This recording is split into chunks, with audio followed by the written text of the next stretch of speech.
Bonsoir. Dans 4 jours, l'un de vous deux, François Bayrou, David Habib, deviendra le 45e maire de Pau depuis la Révolution française, depuis 1790. Au terme d'une campagne de 6 mois, souvent intense, le résultat du premier tour vous a placé en tête, François Bayrou, avec 41,85% des suffrages. Devant vous, David Habib, qui avait recueilli 25,77% des voix. Nous vous proposons ce soir de confronter une dernière fois vos principaux arguments, de souligner vos différences, mais aussi, pourquoi pas, ceux qui vous rapprochent. Pour vous interroger et faire vivre ce débat à mes côtés, Hubert Brière, le rédacteur en chef adjoint de la République des Pyrénées, et Éric Belli, le responsable de la rédaction locale de Pau, qui nous rejoindra tout à l'heure. Hubert, je vous propose de débuter ce débat par dresser un rapide portrait de nos deux invités. François Bayrou, bonjour. Bonjour. À 62 ans, c'est la 3e fois que vous briguez les suffrages des Palois. Battu en 1989 et en 2008, vous conduisez aujourd'hui une liste MoDem, soutenue par l'UDI, mais également par l'UMP, après, semble-t-il, quelques discussions téléphoniques entre Pau et Paris.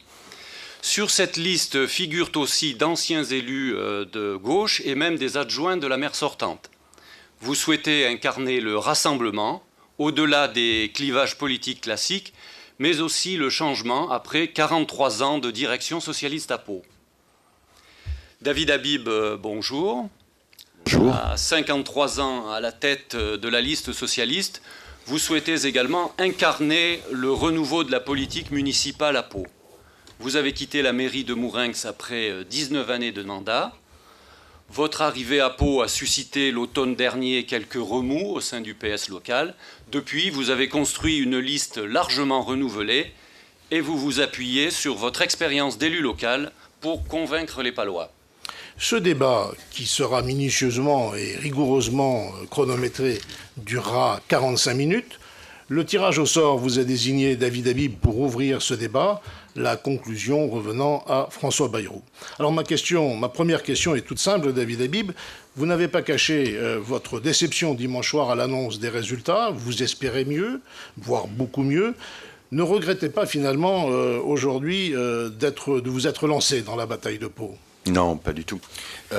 Moi, je suis un responsable politique qui cherche en toutes circonstances à dire la vérité. Le score que nous avons obtenu est mauvais. Il est mauvais. Et je n'allais pas, comme certains leaders politiques nationaux, aller devant vous en vous disant nous avons obtenu un bon résultat. Ce n'est pas vrai. C'est un mauvais score. Pour autant, je ne regrette absolument pas ces 6 mois de campagne. Vous avez évoqué le renouvellement de la liste que j'ai eu l'honneur de conduire.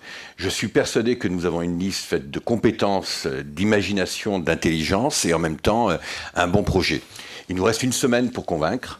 Quelques jours, 4 jours exactement pour convaincre. J'attendrai dimanche soir pour féliciter les électrices et les électeurs d'avoir fait un choix en faveur de la gauche, ou alors féliciter celui qui m'aura supplanté dans le cœur des Palois. Hubert. Oui, plus de 40% des électeurs se sont abstenus dimanche au premier tour. Comment vous allez les convaincre d'aller voter dans quelques jours? François Bayrou. Bon, cette abstention qui a été générale dans toute la France, c'est le signe d'une mauvaise humeur et d'un mauvais jugement des électeurs sur la politique en général, je crois. C'est aussi avec cette liste à Pau l'idée, sans doute, qu'il y aurait un deuxième tour et que ce deuxième tour, au fond, serait plus décisif que le premier. Je pense que ce sont les 2 principales raisons. Les convaincre, c'est très simple, ils ont entre les mains l'avenir de la ville.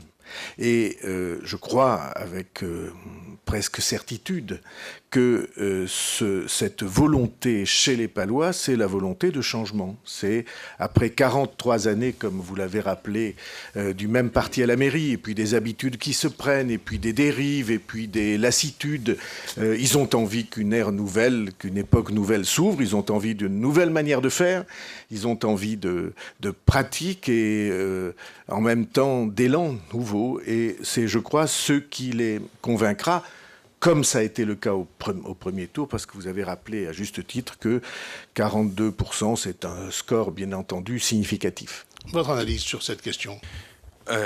Je ne reparlerai pas des scores, je viens d'en parler. Sur l'abstention, il y a effectivement, je pense, les deux raisons qui viennent d'être évoquées par François Bayrou, à la fois des considérations nationales qui amènent les Français à se dire rien ne change dans ce pays et notre vote pèse peu. Et puis en même temps, effectivement, cette liste qui dilue en gros l'enjeu au premier tour, l'enjeu électoral. Depuis dimanche, je rencontre, mais je pense que François Bayrou aussi, un grand nombre d'électrices et d'électeurs qui me disent « j'ai pas été voté au premier tour, je viendrai voter au second, ayez confiance ». Moi, je veux dire à François Bayrou, oui, il y a besoin de renouvellement, oui, il y a besoin de changement, oui, il y a besoin d'efficacité de la chose publique. On a eu un débat ce matin, je me suis permis de lui dire et je vais le redire. Vous n'êtes pas un homme neuf, François Bayrou. Vous êtes conseiller municipal de Pau depuis 1983. Depuis 1983. Vous avez été conseiller général et président du conseil général pendant de nombreuses années dans ce département. Vous n'êtes pas un homme neuf. Je viens, moi, devant les Palois avec, Hubert Bruguière l'a rappelé, un bilan. Une volonté de renouveler les choses parce que je pense qu'à Pau, on a besoin à la fois de moderniser la ville et de simplifier la ville. On a besoin de donner des perspectives, on a besoin de donner des horizons. On a besoin d'avoir un homme ou un maire de parole, qui tienne ses engagements, qui ne soit pas uniquement en période électorale à asséner un certain nombre de vérités, puis qui ensuite fuit vers les plateaux parisiens. On a besoin de quelqu'un qui, au quotidien, puisse s'occuper des Palois.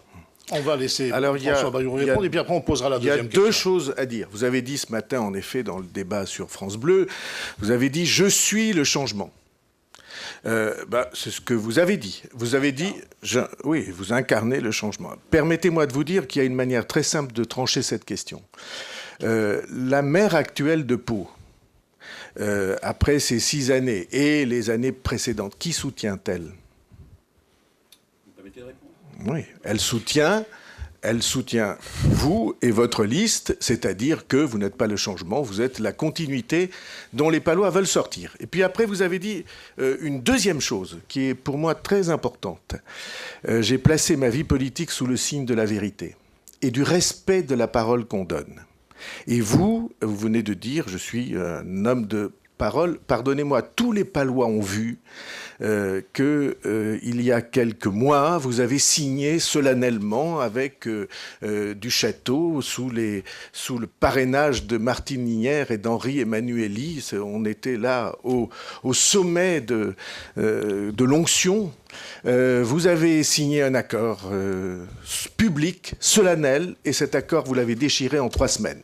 Excusez-moi, je me fais une autre idée d'un homme de parole, de quelqu'un qui respecte ses engagements et qui dise la vérité. C'est le point sur lequel nous avons une différence. Bien, on va... vous aurez l'occasion de répondre, tout à l'heure. Si vous voulez. On va poser la deuxième question, Hubert, s'il vous plaît. Alors, une des inconnues du second tour porte sur le choix des électeurs d'Ivurieta. De qui ces électeurs vous paraissent-ils le plus proches ? De vous, David Habib ? De vous, François Bayrou ? David Habib. Moi, j'ai du mal à interpréter ce type de vote. C'est les électeurs qui nous diront de qui ils sont le plus proches. On le saura dimanche soir. Ivurieta, je l'ai dit, a fait un choix. C'est celui d'un maire de quelqu'un qui a été maire et qui ne souhaite pas, avec 13%, faire de la figuration. Il veut peser sur les décisions. C'est à son honneur, c'est respectable. Je l'ai vu lundi et je lui ai dit comprendre sa décision. Mais pour autant... son électorat s'exprimera. Vous le savez, un certain nombre de membres de sa liste vont faire un appel à soutenir notre démarche et pour l'un d'entre eux, il sera présent à notre meeting de jeudi. Je reviens juste sur ce que vous avez dit, François Bayrou, sur le soutien. Vous avez évoqué Martine Linière. Vous avez... ce matin, vous ne l'avez pas encore fait, mais vous allez le faire, évoquer les 40 années de gestion, dont beaucoup étaient couvertes par les mandats d'André Labarrère. Quand on veut diriger une ville, on ne commence pas à balayer d'un revers de la main ce que les autres ont fait précédemment. Quand on veut diriger une ville, on la respecte. On ne dit pas « j'aime » comme on a envie de parler d'amour-propre. On dit « j'aime » parce qu'on respecte ce qui a été fait. Et vous verrez, si vous vous tournez sur votre bilan à la présidence du Conseil général, vous aurez un avis contrasté sur votre action. Moi, j'ai un avis contrasté sur l'action de Martine Linière, mais j'ai aussi un avis contrasté sur l'action d'André Labarrère. Pour autant, je ne rejette pas ce qu'ils ont fait avec volonté, avec disponibilité, avec conscience de l'intérêt général pendant les années où ils étaient en responsabilité. J'ai porté un jugement sur mon propre bilan à la mairie de Mourenx. Il y a des choses que j'ai réussies, il y a des choses que j'ai échouées. Moi, je vous invite à beaucoup plus d'humilité. Bien, François Bayrou, Oui, une oui, réponse sur oui. sur Yves Urieta, les électeurs d'Yves Urieta, et après une autre d'abord question une phrase. Moi, j'ai jamais rien balayé d'un revers de main. Et même au conseil municipal, quand Martine Linière a annoncé son départ, ou a formalisé son départ au dernier conseil, j'ai dit que chacun faisait ce qu'il pouvait et que, évidemment, heureusement, il y a du bien dans l'action de tous. Mais il y a quelque chose que vous sous-estimez. Cette ville, ses habitants, les femmes et les hommes qui la forment, ils veulent tourner une page. Et vous avez clairement indiqué à plusieurs reprises que vous étiez dans cette page. Vous y avez été comme conseiller, vous y avez été comme conseiller d'André de Laparère, si je me souviens bien. Oui, vous avez été dans cette... Et 3 ans, son directeur de cabinet. Eh bien, voilà. C'était l'époque où il réalisait le Zénith et le Palais des Sports. Et vous, comme président du Conseil général, vous ne donniez pas 1 euro pour la réalisation de ce projet. Voilà. Je crois que vous êtes à côté de la plaque, mais on en parlera. Oui, bien évidemment. On en parlera après. Et donc, je dis, vous êtes dans cette page, vous vous y êtes inscrit, c'est votre parti, c'est votre désignation. Le secrétaire de votre section a dit, il faut à tout prix sauver Pau, visage du socialisme municipal. Et donc, pour moi en tout cas, c'est la mauvaise approche. Une ville, c'est pas un parti. C'est exactement le contraire. Alors, je réponds maintenant précisément à la question sur Yves Urieta. J'ai eu l'occasion de dire que j'ai connu suffisamment de déboires électoraux pour parler avec précaution et même empathie des moments difficiles qu'on trouve dans les sélections. Mais ce n'est pas ce point. Yves Urieta a voulu situer son action au-delà des partis politiques. Et je pense qu'il avait raison sur ce point. Je n'étais pas souvent d'accord avec lui, mais je pense qu'il avait raison sur ce point.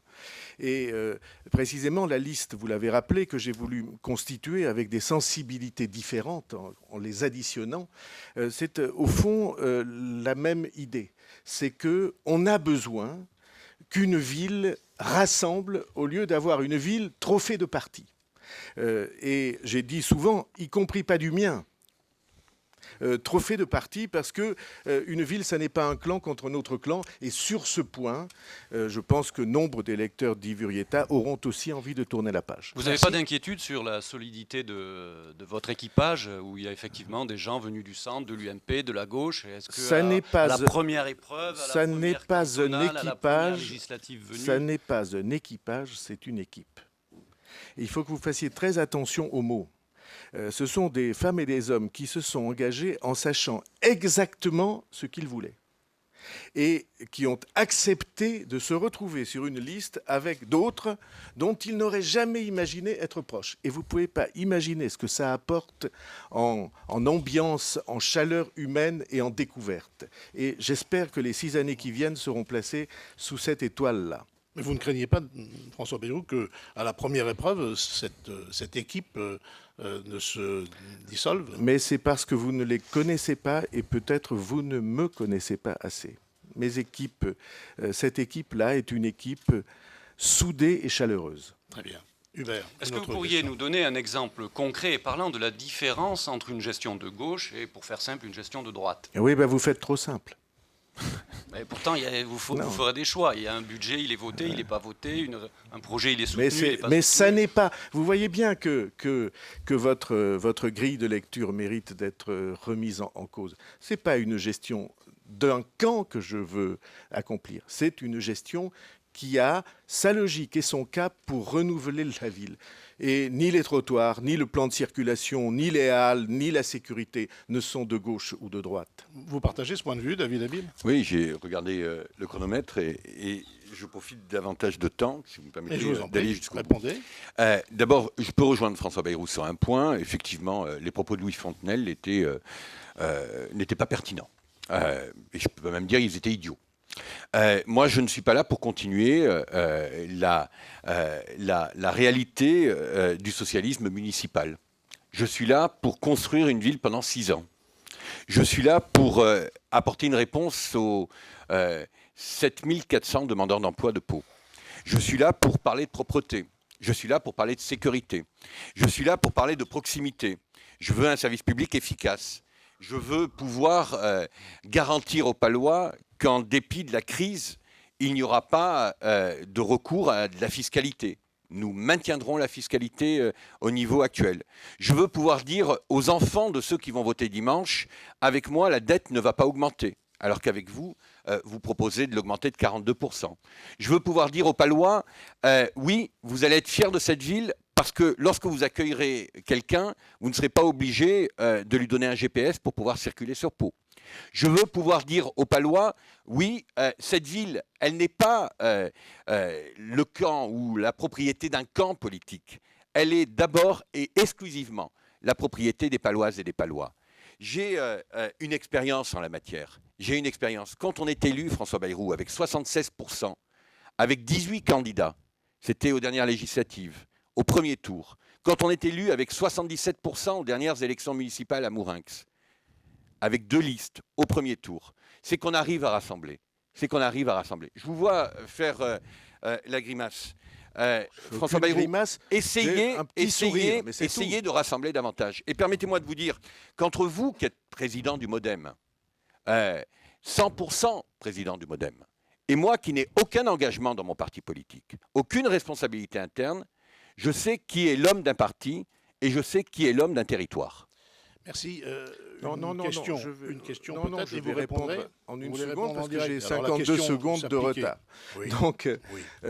c'est très simple. Vous dites que je veux endetter la ville. Je vais Si vous vous l'avez donner écrit. des chiffres précis. Ouais. Pau est à 42% d'endettement et j'ai salué cette prudence. Mourinx est à 70% d'endettement. C'est faux, mais comme d'habitude, mais c'est les mêmes pourquoi chiffres que vous avez donnés tout à l'heure. Mais vous avez besoin en permanence de parler de Mourinx, peut-être pour ne pas parler de votre propre bilan. Très bien, mais Oui, nous allons y venir. Je donne des Alors, chiffres je vous précis. dis, c'est faux. Alors, je donne des chiffres C'est faux, précis. mais vous avez besoin. Je comprends cette tactique. Vous l'avez fait avec l'emploi, vous l'avez fait avec la population, vous avez oublié la directive Seveso. J'ai, depuis notre débat de ce matin, cherché. Vous étiez président du Conseil général. J'avais à l'époque, comme conseiller général, jeune conseiller général de l'Agor, demandé à ce que l'on fasse une étude sur les conséquences de la directive Seveso. C'est un maire de droite qui est touché par la directive Seveso qui m'a appelé vers 10h en me disant « C'est François Bayrou qui s'y était opposé au Conseil général ». Voilà. C'est pas Martine Linière, c'est pas Joe Labazé, c'était François Bayrou. François Bayrou, vous répondez et puis on passera à la deuxième partie je de réponds à cet une chose. échange. Vous avez dit, David Habib, moi j'ai été élu avec 76, 77, 78%. La circonscription était découpée pour cela. Mais je ferme la vôtre, non. Parenthèse. Non, la mienne était 55. Oui, bien sûr. Mais revenons au sujet. Dimanche dernier, il y a eu 2 élections significatives pour vous. La première était à Pau, on sait le score que vous avez obtenu. Mais la deuxième, encore plus significative, était à Mourinx. Oui. Et à Mourinx, vous avez été blackboulé comme rarement quelqu'un l'a été. Bien évidemment. Et j'ai écouté sur France Bleu ce matin, hier matin ou ce matin, je ne sais plus. On était ensemble ce matin. Hier matin. J'ai écouté sur France Bleu le reportage, les radios, les interviews des Mourinxois. Et j'ai été très frappé par ce qu'ils ont dit. Ils ont dit... maintenant, la dictature, c'est fini. La dictature. C'est ce qu'ils ont dit. Moi, évidemment. Je vous fournirai la bande, je vous pense fournirai le fichier et vous écouterez. Vous avez parlé de cette ville avec un mépris qui a choqué tous les Palois. Et puisque vous me parlez du respect et vous me parlez des résultats électoraux à Mourinx, il y avait un candidat qui se réclamait de votre camp. Il a fait 5%. Voilà. Il se trouve que je n'ai pas l'intention d'avoir un camp, mais je note que vous avez été à Mourinx blackboulé et que c'est significatif. La majorité municipale a fait 80%. C'est significatif des résultats obtenus. À temps égal, 7 minutes 45 chacun pour cette première partie du débat. Je vous propose d'entamer la seconde. Je vais demander à Éric Belli, le responsable de la rédaction locale de Pau, de venir nous rejoindre. Il va vous interroger, messieurs, sur les principaux dossiers qui ont animé cette campagne électorale et vous permettre ainsi de débattre directement. Éric, c'est à vous. Votre première question. Nous avons envie de vous entendre sur les Halles. David Habib, votre projet décoiffe, mais ne risque-t-il pas très vite de susciter des tensions dans le quartier ? Vous allez me dire en quoi? Vous cassez une partie des halles pour créer une place. C'est justement Voilà. le problème. Quand vous regardez les halles de Pau, il y a une difficulté majeure, c'est que c'est un bloc. Un bloc trop large, trop long, qui constitue une force, une quelconque, un mur en fait, dans la ville.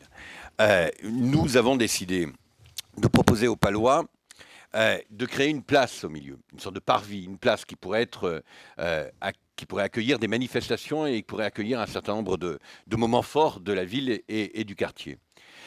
Nous avons souhaité en même temps que le projet puisse se faire sans interrompre l'activité des halles.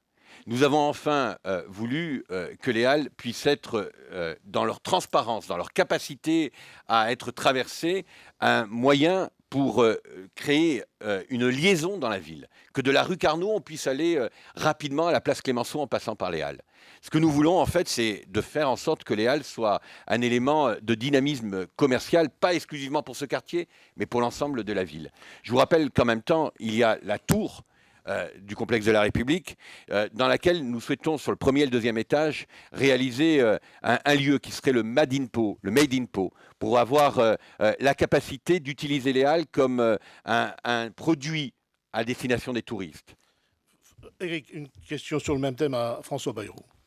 Peut-on répondre à la question cruciale de l'aménagement des halles dans la demi-mesure en quelque sorte, avec une belle rénovation certes, mais qui ne va pas bousculer grand-chose? Bon, ça a été un des sujets de la campagne électorale les plus clivants. On a échangé des arguments.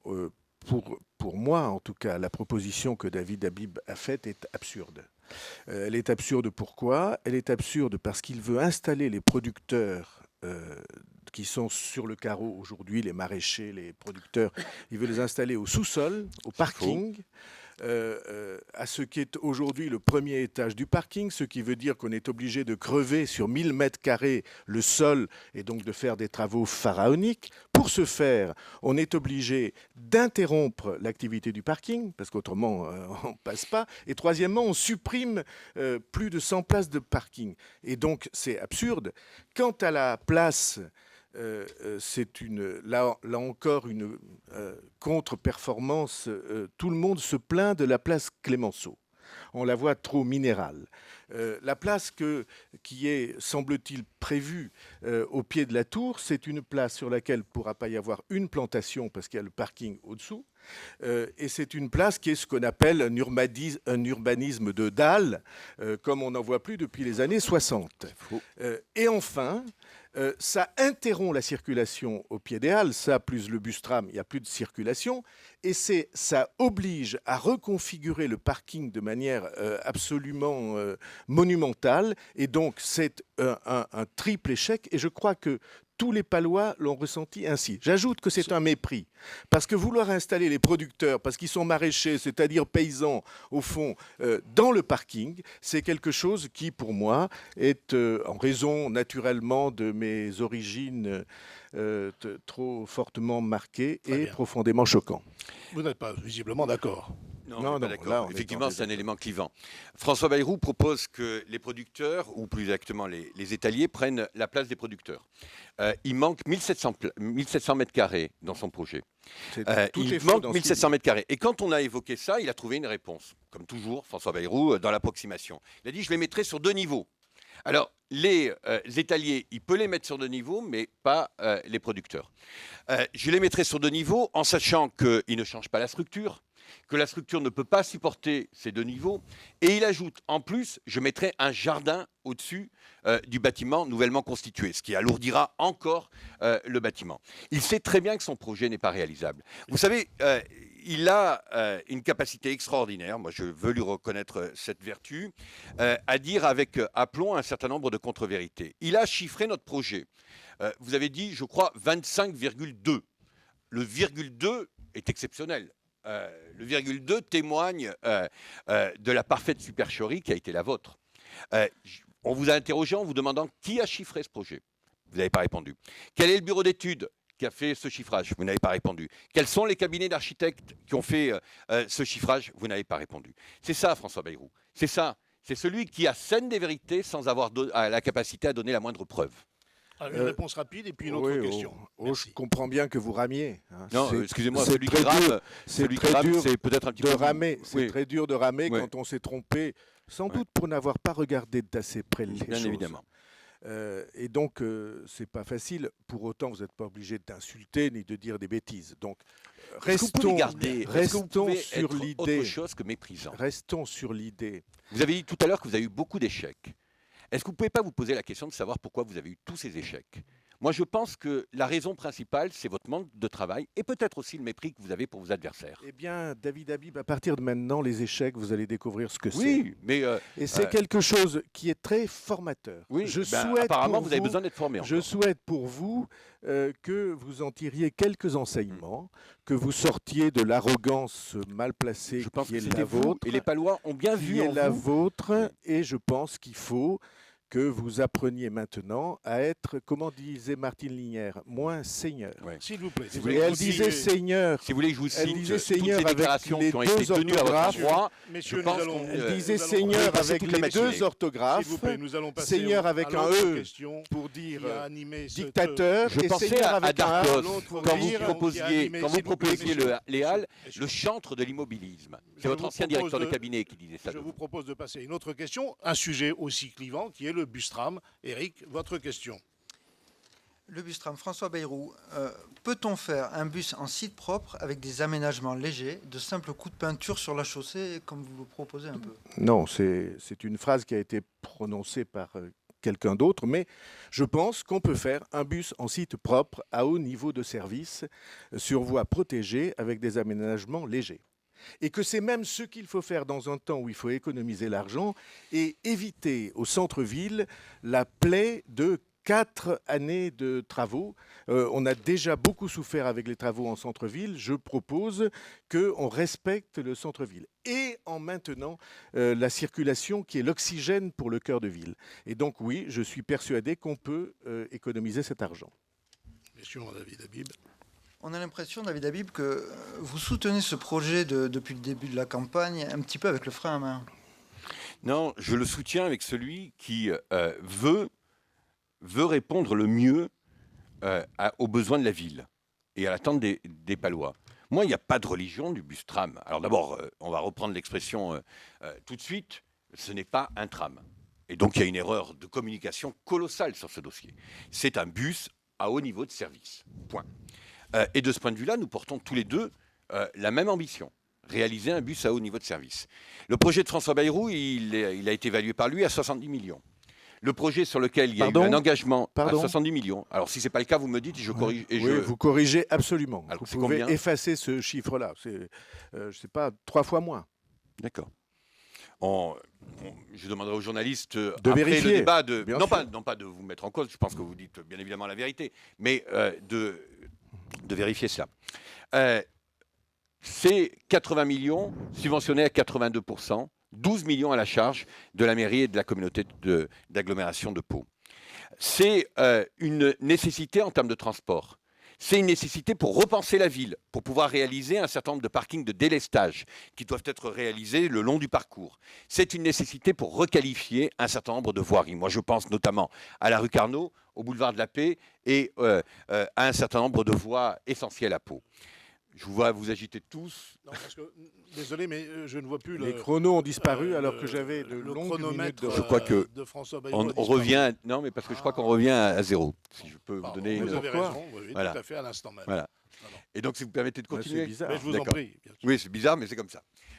Si je peux continuer ce propos, nous avons un projet. Ce projet, il a bénéficié d'une déclaration d'utilité publique. Ce n'est pas 4 ans de travaux, c'est faux, c'est 18 mois. Ce n'est pas 100 millions d'euros, c'est 80 millions d'euros avec des subventions à hauteur de 82%.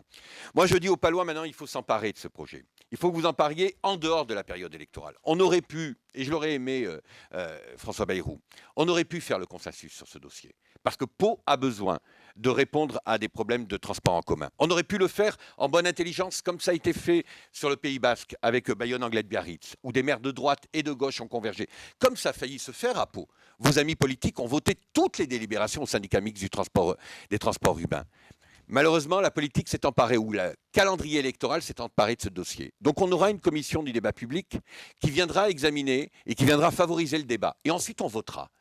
On le fait, les Palois disent oui, on le fait. On ne le fait pas, les Palois disent non, on ne le fait pas. Mais dans ce cas-là, il faudra, vous et moi, qu'on puisse trouver les financements pour réaliser la requalification urbaine qui était engagée dans ce projet. Excusez-moi, vous, quel est votre avis? Mon avis, c'est qu'il faut le réaliser. Voilà.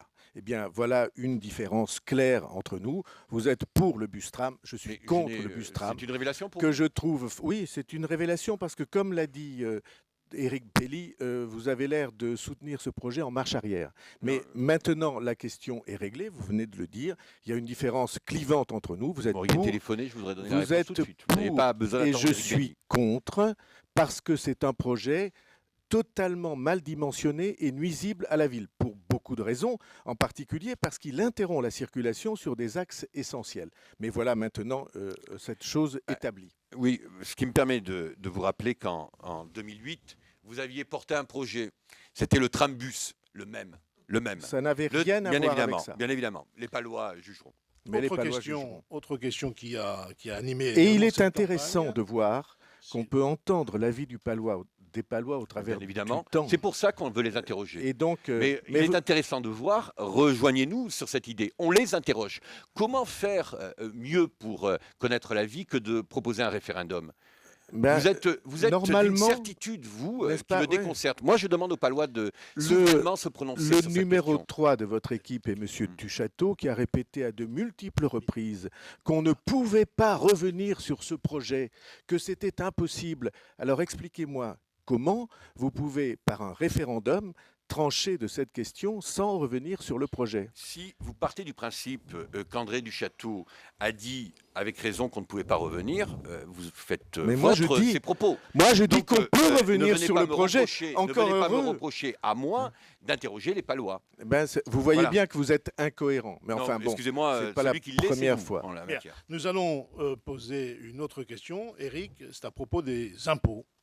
Oui, depuis 10 ans, on ne cesse de souligner la haute pression fiscale et ses effets négatifs. Alors, que fait-on? Les impôts, on les réduit, on les maintient, on les augmente? On les réduit de manière raisonnable, maîtrisée. J'ai dit 1% par an pendant les 5 années. Oh, c'est très facile. C'est une ville dans laquelle les gaspillages sont multiples. Une ville et une agglomération dans lesquelles les gaspillages sont multiples. Je vais en citer deux. L'agglomération a été imprudemment engagée dans le financement de la LGV avec le soutien de David Habib, je crois. En tout cas, j'avais cru lire des déclarations de vous sur ce sujet, mais vous me corrigerez si c'est faux, pour une somme de plus de 21 millions d'euros, sans aucune garantie que le TGV pourrait arriver à Pau. Il se trouve qu'il y a un responsable politique qui a montré qu'on pouvait avoir une position différente, c'est Ségolène Royal qui a refusé de payer et elle a dépensé, pourtant pour une ligne qui traverse sa région, elle a dépensé 0 €. Eh bien je dis que c'est une imprudence, voilà 21 millions d'euros partis et je crains beaucoup que ça ne soit pas réparable, en tout cas l'étude juridique que Martinière a fait faire montre que ça ne l'est pas. Et deuxième exemple, tout de suite là, on a voté au CCAS, d'ailleurs dans une procédure très bizarre cette semaine, parce qu'ils ont fait adopter le budget du comité d'action sociale, du CCAS, du Centre communal d'action sociale. On a adopté le budget alors que la subvention de la mairie n'avait pas été votée, puisqu'on n'a pas voté le budget de la ville. Vous pouvez le faire par anticipation. Et donc, oui, enfin, je trouve ça... Dans la mesure où il n'y a pas Là-dedans, on a mis une, entre guillemets, maison du goût pour 1,5 million.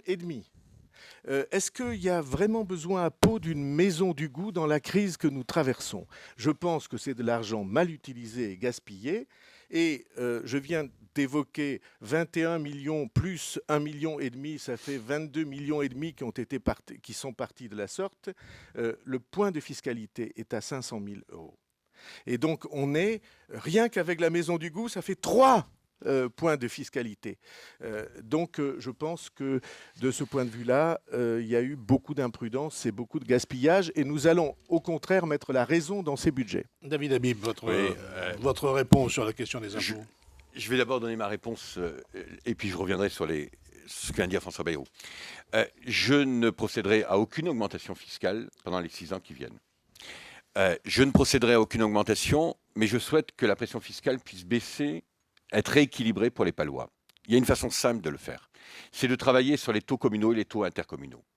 Je le dis ici, il n'est pas normal que les Palois payent pour tout. Il n'est pas normal que les Palois puissent assurer autant les charges de centralité d'une agglomération. Et puis là où je peux rejoindre François Bayrou, j'ajoute, il n'est pas normal que la communauté d'agglomération assume pour le compte du Béarn, et si j'y ajoute aussi la Bigorre, des responsabilités qui doivent être mutualisées. Vous avez parlé de la LGV, ma position elle est connue. Je pense, contrairement à vous, que vous ne ferez pas d'économie sur la LGV, parce qu'il faudra payer, parce que mon ambition c'est que le train à grande vitesse arrive en Béarn. Le train à grande vitesse arrive en Béarn et arrive à Pau. Et donc il faudra s'acquitter de cette somme, comme d'ailleurs le Pays Basque lui-même, ce qui est engagé. Vous avez parlé de Ségolène Royal, vous auriez pu également évoquer Didier Borotra, qui lui s'est engagé avec Jean Grenet à payer de la même façon que Martine Lignières, parce qu'ils y étaient invités par un gouvernement qui était celui de Nicolas Sarkozy et de M. Fillon. Donc aujourd'hui, je le dis, il faut qu'on puisse travailler sur un rééquilibrage des financements, à la fois à l'intérieur de la communauté d'agglomération, en jouant sur une augmentation du taux intercommunal, à la fois sur un pôle métropolitain, c'est ce que j'ai proposé, en permettant de mutualiser un certain nombre de dépenses. Vous avez parlé de la LGV, je pense à l'université, je pense à l'aéroport, je pense à la communauté hospitalière, je pense au stade du hameau.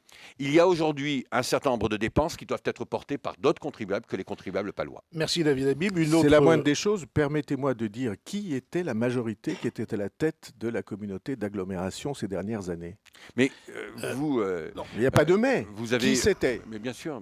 C'était le PS. Et le pôle métropolitain, François Bayrou, on peut le créer depuis combien de temps? Le pôle métropolitain, je ne crois absolument pas. D'accord, mais on peut le créer depuis combien de temps?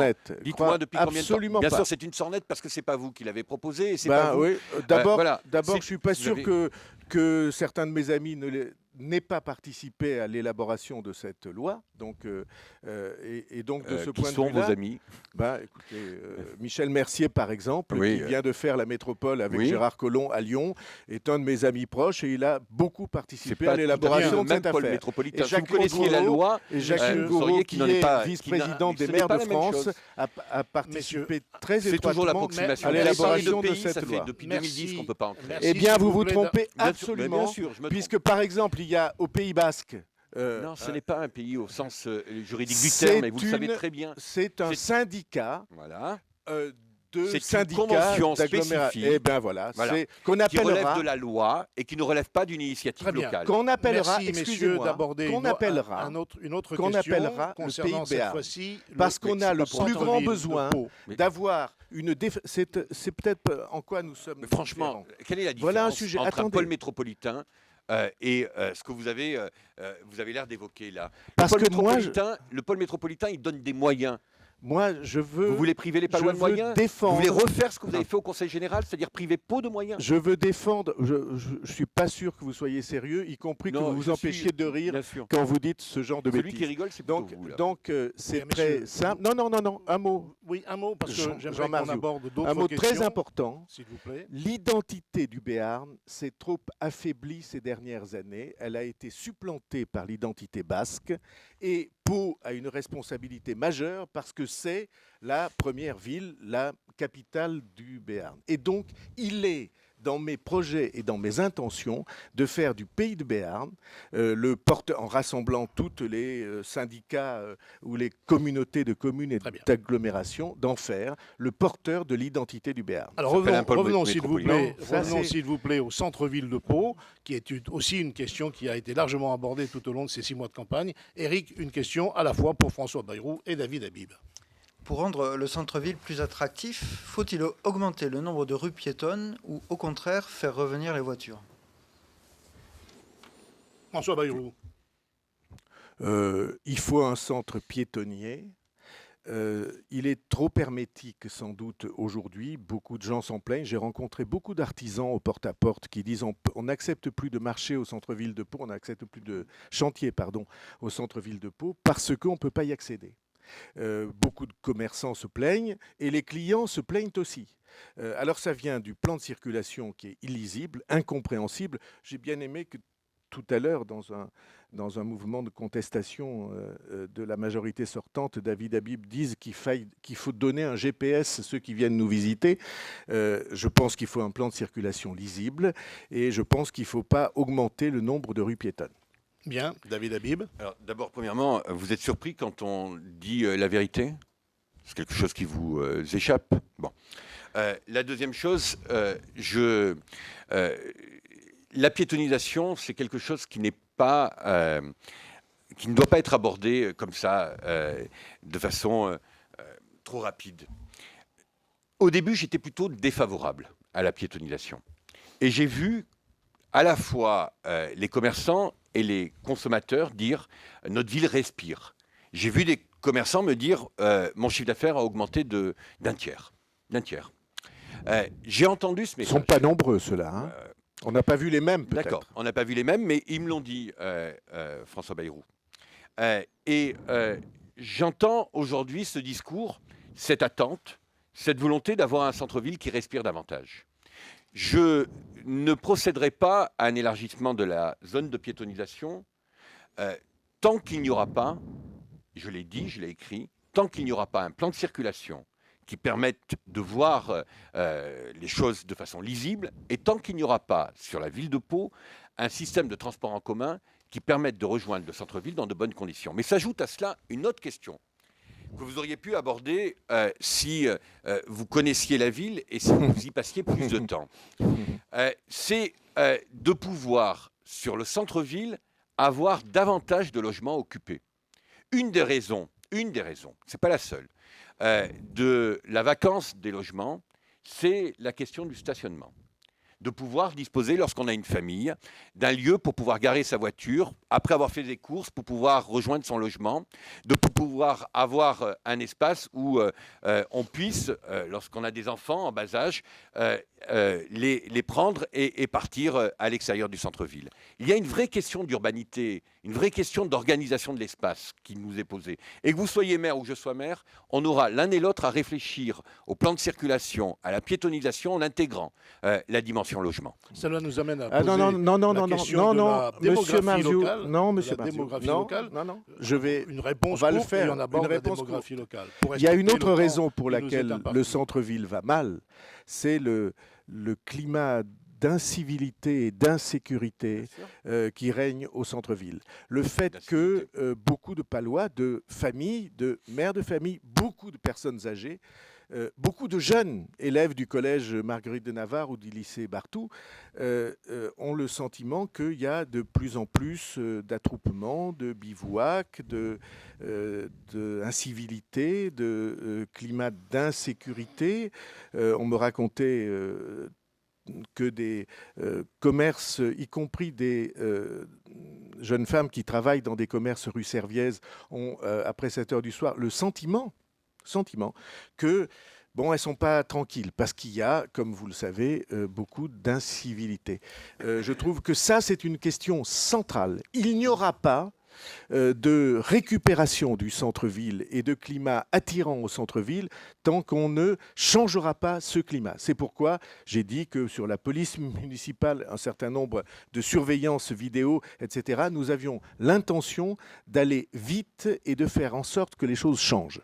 Vous savez, ce qui est intéressant dans une élection municipale, c'est qu'en dehors des positionnements nationaux, on peut arriver à des consensus.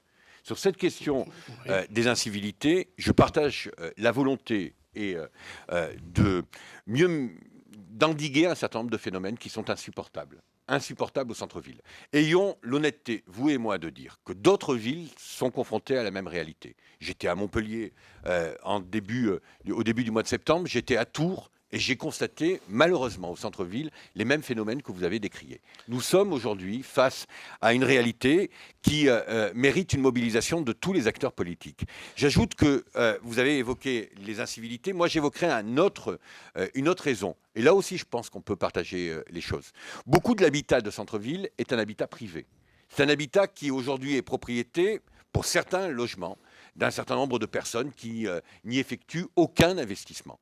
Et je le vois dans ma circonscription, je suis le député d'une partie de Pau, j'ai constaté depuis 10 ans, c'est pas depuis que Martine Linière est arrivée au pouvoir, j'en avais parlé à André Labarrère, j'ai constaté la dégradation d'un certain nombre de logements qui fait que on loue à bas prix des logements qui n'ont subi aucune réhabilitation à un certain nombre de publics qui ne sont pas des SDF, mais qui sont des marginaux et qui vivent au centre-ville et qui créent ce sentiment de tension que vous évoquez tout à l'heure, si bien que leurs propres voisins quittent les logements, ou en tout cas le bâtiment en question. Une réponse pour rééquilibrer David votre Habib temps. vient de dire oui, j'ai vu d'autres villes, oui, mais moi j'ai vu des villes qui ont réussi à traiter la question. Je cite Orléans, qui a réussi à faire baisser de 70% le taux des plaintes, des délits et des incivilités. Et je pense que ça mérite qu'on regarde comment ces villes ont fait. Je vais vous citer une chose qui est très intéressante. Ils ont fait une police municipale importante, 1 pour 1000 à peu près, 1 pour 1000 habitants. Ça voudrait dire 80, nous en avons 14 à Pau, c'est-à-dire 1 pour 6000. On voit à quel point on est loin de tout ça. Ils ont fait une chose qui est géniale, je trouve. Ils ont introduit dans la police municipale des jeunes femmes qui venaient de la rue. C'est-à-dire qui savaient parler la langue, comprendre les codes et les raisons des dérives qui conduisent là. Vous voyez qu'on peut faire à la fois de la sécurité stricte et de la prévention. Et c'est tout à fait mon intention. Très bien. C'est plus de la médiation, en l'occurrence. Abordons la question de la démographie paloise. Éric, à vous. Oui, c'est un peu lié avec le sujet précédent. La ville à a perdu fait. de la population ces dernières années. Que proposez-vous l'un et l'autre pour remonter la pente? François. C'est une vraie question. Moi, j'ai une ambition, c'est que cette ville puisse à la fois grossir en population, en même temps répondre davantage encore à son rôle de ville-capitale, ne jamais craindre une rivalité de nos amis basques. Il y a aussi nécessité dans ce département que je souhaite unique d'avoir une ville capitale, une ville-centre qui soit forte et qui soit peuplée. Nous avons abordé la question du logement. À l'évidence, c'est une première réponse. Il y en a d'autres. La facilité de la ville. Il faut que cette ville soit simplifiée. Je vais vous donner 2 exemples. J'ai ma permanence au Halles. Vous avez des eurodateurs. Vous voulez mettre une pièce de 2 euros, c'est pas possible. Il faut mettre 1,40 €. J'ai dans ma commune, Mourinx, François Bayrou l'a beaucoup cité, mis en place il y a plus de 10 ans le dossier unique du logement. C'est-à-dire plutôt que de s'adresser à tous les bailleurs sociaux, de pouvoir déposer un document dans un seul endroit, un guichet unique pour pouvoir avoir une réponse en termes de logement. Et puis si vous le permettez, parce que vous n'aviez pas envisagé de l'évoquer, pour pouvoir avoir des habitants, il faut de l'emploi. Et la première des priorités, c'est de pouvoir travailler sur le développement économique. Moi, j'aurais aimé qu'on commence d'ailleurs ce débat sur l'emploi et sur le développement économique. Nous savons tous aujourd'hui, je me répète, qu'il y a 7400 demandeurs d'emploi à Pau, qu'il y a un risque de déclassement de l'ensemble des communes qui ne sont pas capitales régionales, que nous avons réussi la séquence des géosciences, nous avons réussi la séquence de l'aéronautique et de l'agroalimentaire, qu'il faut nous ouvrir aujourd'hui à d'autres thématiques et à d'autres secteurs d'activité. Moi, je sais qu'en créant de l'activité, on est suffisamment attractif pour attirer des habitants. François Bayrou. Bon, je suis un peu stupéfait par ce que j'entends. Les eurodateurs, on ne peut pas mettre de pièces de 2 euros. Non. Et qui a installé le système mais, des attendez, eurodateurs? Franchement, Moi- ça présente, moi, quel, je me ça présente sers- quel intérêt Quand même, de se poser cette question? quand même. L'intérêt, c'est quand Je même d'y pense répondre. je pense qu'on a fait... Vous n'êtes pas un homme de parti, mais vous cherchez toujours Non, les on a responsabilités des autres. Oui, très bien. C'est la responsabilité Mais des sortants. franchement, moi, je ne regarde vous pas la êtes- ville dans un vous êtes rétroviseur. candidat. Je regarde la ville pour Oh. la construire pendant 6 ans, François Bayrou. Il y a des erreurs qui ont été commises, il y a des fautes qui ont été commises, il y a aussi des réussites. Moi, j'ai envie que cette ville puisse vivre, mais ne vive pas avec en permanence le désir d'imputer à tel ou tel les responsabilités. Bon. Maintenant que vous avez fini les leçons de morale, que Mais vous c'est avez pas une question de morale, prodiguées c'est une question de depuis- principe. Depuis le début, on va parler de choses simples. Moi, je pense qu'il faut changer, en effet, le système des utilisateurs pour permettre de payer au quart d'heure ou à la demi-heure avec un smartphone à la minute, ce qui se fait dans beaucoup d'autres villes. C'est ce que j'ai proposé. Et se fera de plus en plus. Je pense d'ailleurs qu'il faudrait que la première partie de ce temps soit gratuite, qu'on puisse avoir un quart d'heure ou une demi-heure de gratuité, quitte à ce qu'on compense par la suite. Et je pense donc qu'il faut changer, en effet, ce qu'il y a de rétrograde ou passéiste dans cette affaire. Et donc, quelle était la question? J'ai oublié. Comment on fait revenir des gens? Oui, c'est ça. Comment on fait revenir des gens à Pau? Oh, comment on fait revenir des gens à Pau? Il faut rendre la ville attractive. S'ils s'en vont, c'est parce qu'ils considèrent que la ville est moins attractive, qu'elle est déséquilibrée entre attraction et coût de la ville. Et le coût des impôts locaux est évidemment, de ce point de vue-là, une réalité très importante. Comment on rend la ville attractive? Premièrement, en valorisant ses atouts que personne ne connaît. Ces atouts, nous avons un des plus grands centres de recherche dans les sciences du sous-sol au monde. Nous allons avoir avec l'IPREM un des centres principaux d'études de la matière avec 250 ou 300 chercheurs qui sera un des plus grands centres au monde autour du professeur Tonnard. Personne ne le sait, tout ça. Ailleurs, personne ne le sait. Y compris pas à Pau, souvent. Souvent, les gens sont surpris lorsqu'ils l'entendent. Nous avons un atout qui est absolument pas joué, qui est notre patrimoine de parcs et de jardins, au moment où toute la France, toutes les revues de jardin sont les plus vendues parmi toutes les revues qui sont en kiosque. Il y a une attente de beauté en même temps que de nature. Et je dis que ça peut faire un argument touristique très important pour notre ville. Les congrès ne peuvent pas être reçus parce que nous manquons de l'auditorium de 1000 places qui permettrait de recevoir des congrès importants. Je propose de le construire.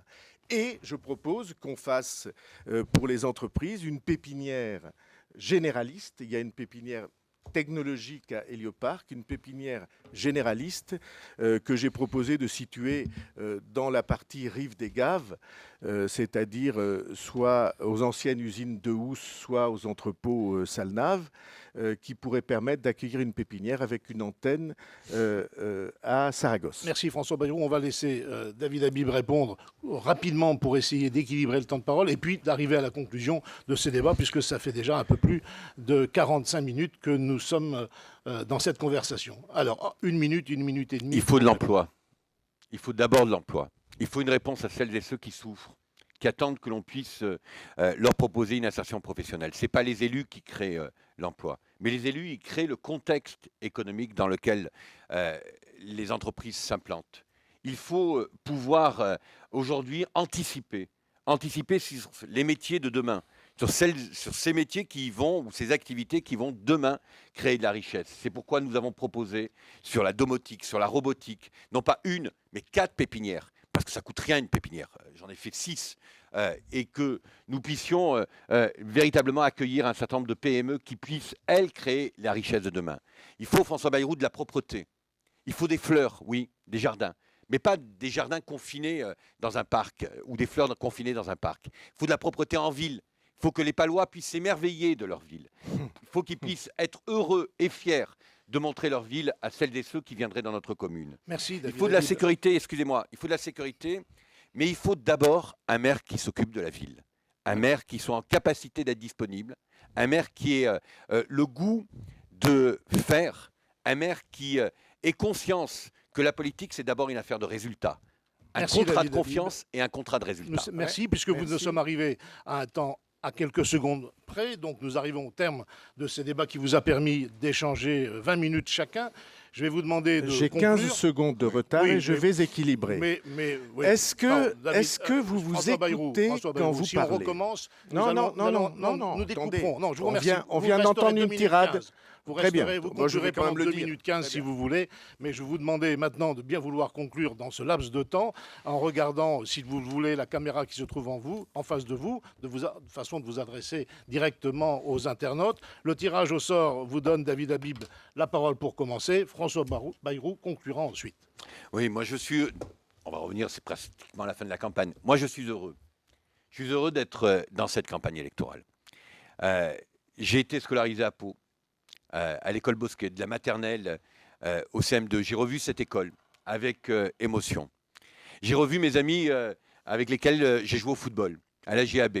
J'ai revu des tas de femmes et d'hommes qui m'ont dit on a besoin de quelqu'un qui, par son travail, par les résultats qui ont été les siens à Mourinx, par sa capacité à travailler en équipe, à regarder devant et pas toujours derrière, saura répondre à ce que nous attendons. Cette ville, elle est, vous avez dit magique, je vous rejoins, elle est magique, Pau. Elle n'est pas magique uniquement au boulevard des Pyrénées, elle est magique dans tous les quartiers, au hameau comme à Saragosse. Elle est magique dans sa capacité à intégrer, à offrir une place à toutes celles et ceux qui la rejoignent. Elle est magique dans sa capacité à créer de la richesse, hier avec Total, demain avec un certain nombre d'activités que nous accueillerons. Cette ville, elle est magique dans sa capacité à donner des écoles, on n'en a pas parlé, des écoles où les enfants seront accueillis dans de bonnes conditions, où sur la réussite éducative, on aura formé un projet, à la fois sur le bilinguisme, comme je l'ai dit, mais aussi un projet pour aider les enfants et les familles sur l'aide aux devoirs. Moi, cette ville, j'ai envie de la défendre, de me battre pour elle, de me battre avec le désir de la servir, et non pas d'apporter une réussite supplémentaire, un succès à un parti politique, un dimanche soir, lorsqu'on fera le bilan des victoires et des défaites sur les plateaux de télévision parisiens. Merci David Habib pour cette conclusion. François Bayrou, 2 minutes et 15 secondes pour respecter à la seconde près. Je ne sais pas si David Habib écoute ce qu'il dit.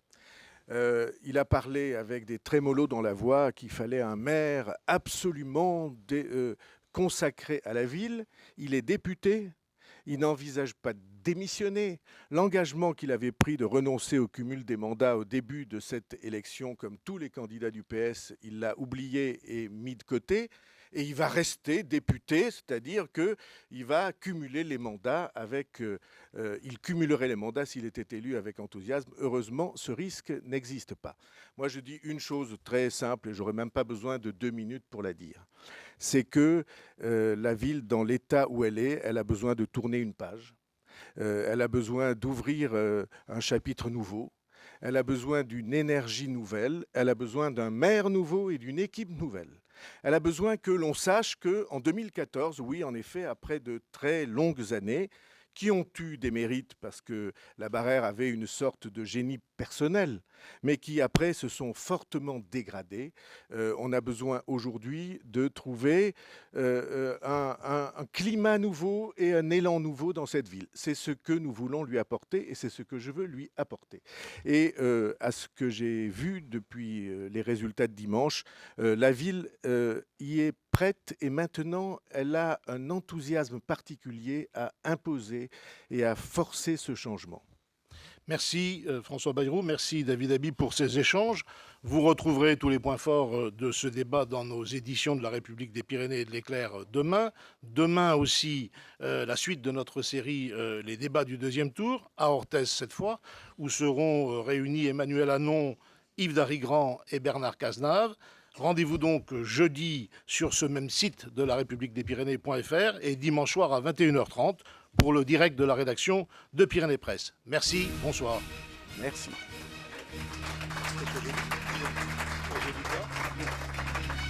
Excusez-moi.